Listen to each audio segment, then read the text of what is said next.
Hello again. The other day we looked at white privilege and tried to see if it was a useful idea for today. 30 years after the expression was invented, that is. I want today to think about the idea of intersectionality. One of those long words which intellectuals use to batter the rest of us into submission and demonstrate that we are knuckle-dragging Neanderthal racists. I'm always a little bit suspicious of words or ideas which can only be explained by using other long words or complicated ideas. Most real ideas and theories with anything to them can be put simply, even stuff like quantum theory. I'm interested in this, and I've got books like this which tell me all about it in straightforward language. See, popular science. I'm not a mathematician or a physicist, but if I want to learn about quantum theory, there are people who are experts that can put the thing into plain language that even I can understand. A lot of ideas, though, in socialism and feminism cannot be summarised in ordinary short words. This means that the normal person reading about them feels at the end more confused than when he began. At least that's my experience. Maybe that's just me. It may be that he's an idiot and not bright enough to follow clever people's thought processes, of course. It might equally well be the case that the whole thing is a lot of guff and doesn't really relate to anything at all in the actual world. Let's look at what Wikipedia says about intersectionality, because Wikipedia usually puts things into simple words so that people can read it and get some idea of the subject. It's Wikipedia on intersectionality. Intersectionality is an analytical framework for understanding how aspects of a person's social and political identities combine to create different modes of discrimination and privilege.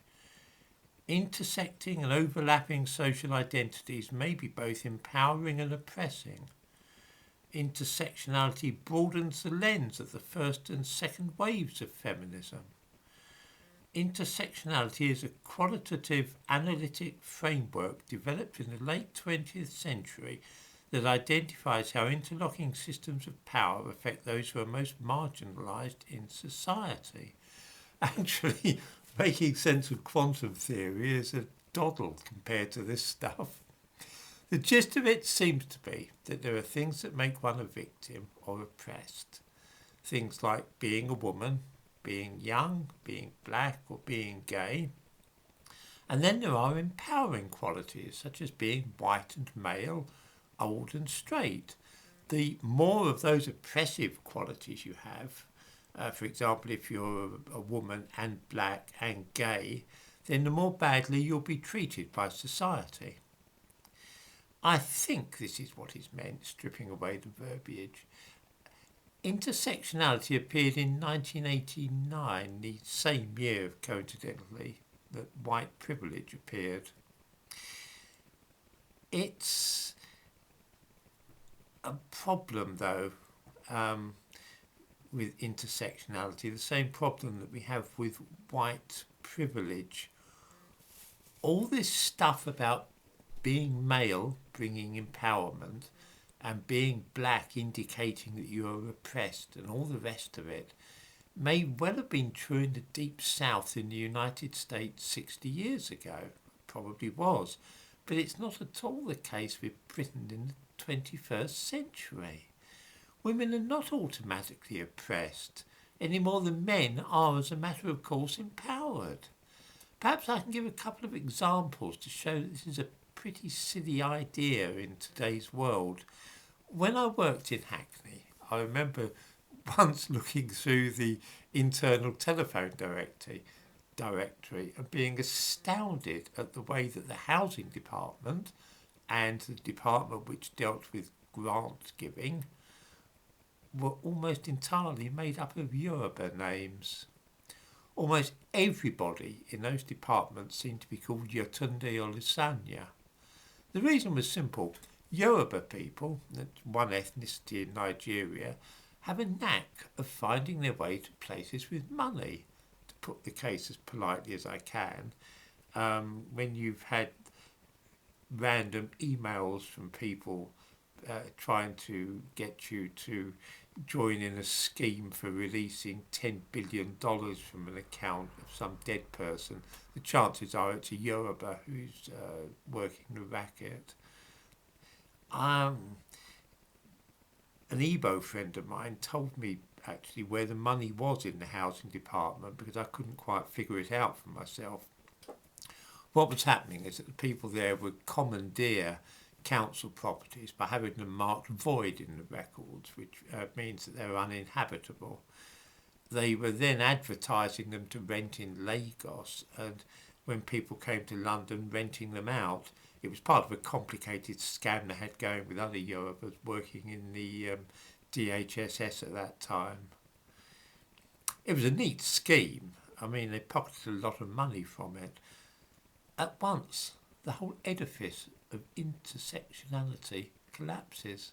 According to the theory, young black women are oppressed and old white men are empowered. But when an old white guy in Hackney wanted a council house, it was a young black woman who could allow him one or deny him. Who has the power here?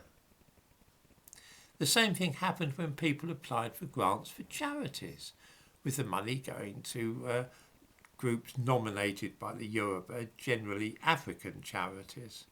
In Tower Hamlets, it was the Bangladeshis who ran everything like this, and the white folk in the borough were powerless, and still are, incidentally. This is the reality of the modern world, which is a lot more complicated than any of these sociological theories will allow. In the modern world, black women are as likely to hold the winning cards as white men. Indeed, for many employment opportunities in modern Britain, being female is not to be oppressed at all, but rather to be empowered. Does anybody suppose that Cressida Dick was appointed Commissioner of Police for the metropolis on her merits? Or was it rather that it had been decided that a woman must have the job? As I say, a simple system of assuming that women, black people, homosexuals and young people are all suffering from oppression while straight white men run the roost may well have been true a couple of generations ago in Alabama, but that's not at all how the world works today. Along with white privilege, it's an outdated idea which is well past its sell-by date. This is the sort of ideology which is being used by the Black Lives Matter movement and others at the moment in order to try and make white people feel guilty and ashamed.